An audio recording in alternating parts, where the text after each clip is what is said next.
അതെ, എന്താ പരിപാടി? ഞാനിവിടെ കുക്കമ്പർ ഉണ്ടല്ലോ, അത് വിളവെടുക്കാണ്. അതായോ? ഇതായില്ലേ? തന്ന് ഇത്രക്കായി? ഇതിപ്പോ ഇനിയിപ്പോ ഇതാണ്ട മഞ്ഞ ആവാൻ തുടങ്ങി. എനിക്ക് തോന്നുന്നു കൂടി തോന്നുന്നു, മൂപ്പ് കൂടി തോന്നുന്നു. ആദ്യത്തെയാണ് കേട്ടോ, ആദ്യത്തെ സാധനമാണ് കുക്കമ്പർ. പിന്നെ ഉണ്ടായിട്ടുണ്ട്, ഇതാണ് ആദ്യത്തെ സാധനം, ആദ്യം ഉണ്ടായ കുക്കമ്പറാണ്. പിന്നെ ഇതാ കണ്ടോ, ഇവിടെ ഒക്കെ വലുതായിക്കണ്. കണ്ടോ ഇവിടെ വലുതായി നിൽക്കുന്നത്. പിന്നെ ഇതാ ചെറിയ കുക്കുംബർ അല്ലേ, അതാണ് സംഭവം. സൗദിയിലൊക്കെ ഉണ്ടാകുന്ന അങ്ങനത്തെ കുക്കുംബർ ഇതാ കണ്ടോ, തൊട്ടാ ചിലപ്പോ ഉണ്ടാവില്ലായിരിക്കും. വേറൊരു വിധത്തിലാ.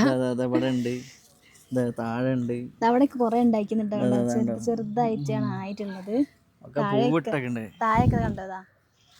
ഇത് നമ്മളെ സൗദിയിലൊക്കെ നമ്മള് അന്ന് ഉപ്പിലിട്ട് ആ കുക്കുംബറല്ലേ, ഞങ്ങളൊന്നും കഴിച്ചോക്കട്ടെ, ടേസ്റ്റ് എങ്ങനെയുണ്ട്. ഇത് മുള്ളുണ്ടല്ലേ മുകളില്, ചെറിയ വലുതാവേണ്ടിയായിരിക്കും, അറിയില്ല. എന്തായാലും ഫസ്റ്റത്തെ വിളവെടുപ്പില് ഇവിടെ കുറെ കൃഷികളൊക്കെ നട്ടിട്ടുണ്ട്. അതിലിപ്പോ സക്സസ് ആയി ഫസ്റ്റ് വന്നിട്ടുള്ളത് കുക്കുംബർ കേട്ടോ. കട്ടയിട്ട് അടിപൊളി മണൊക്കെ ഉണ്ടേ, നല്ലണോ. ഞാൻ നടു ചീന്തിട്ട് കാണിച്ചു തരാം, അതിന്റെ ഉള്ളൊക്കെ കറക്റ്റ്.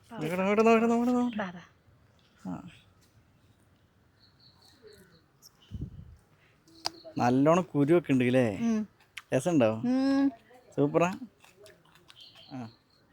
നല്ല മയം ചേർക്കാത്ത നല്ല ഒറിജിനൽ കുക്കുംബർ.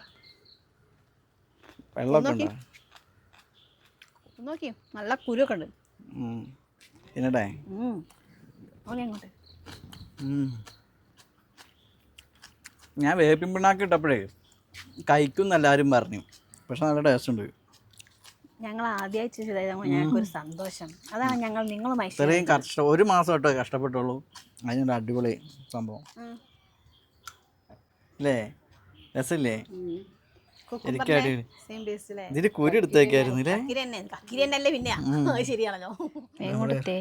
റെയിൽവേ സ്റ്റേഷനിൽ ട്രെയിനിൽ പോകുമ്പോ, ഇവിടെ പോകുമ്പോ, കാശ്മീർ പോകുമ്പോ ഇങ്ങനെയല്ലേ ആൾക്കാർ കൊണ്ടുവന്ന് മുളക് പൊടിയൊക്കെ ഇട്ടിട്ട്.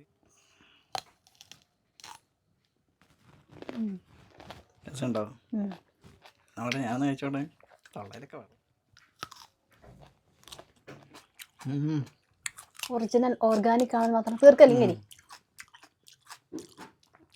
നമ്മുടെ വീട്ടിൽ നിന്ന് തന്നെ ഉണ്ടായതിന് നല്ലൊരു സന്തോഷം.